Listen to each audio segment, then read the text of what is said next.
Welcome to the Slop Farm. Enjoy the video.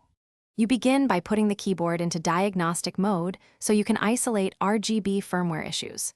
First, remove keycaps for visibility and disconnect power. Next, prepare the vendor utility and the correct firmware file. Mismatched firmware causes permanent issues.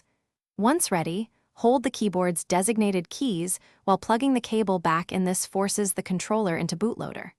Make sure to watch LED feedback. It tells you the device accepted diagnostic mode before you proceed to flashing. Now you will erase corrupt data and reflash the RGB firmware. Open the flashing tool, confirm the detected device, and choose the exact firmware image. Precision prevents bricking. Start with a full erase to remove corrupted configurations, then write the firmware image in one continuous operation. Interruptions are critical failures.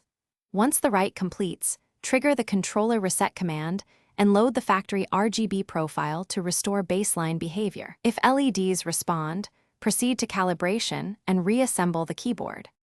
Finish by calibrating and testing every effect so you confirm a full fix.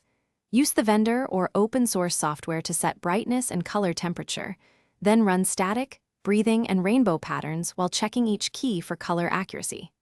Once satisfied, reattach keycaps and test in normal use. If some zones still misbehave, don't panic.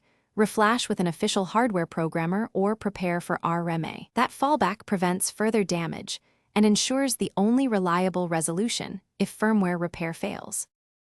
Thanks for watching. Consider subscribing if we helped you today.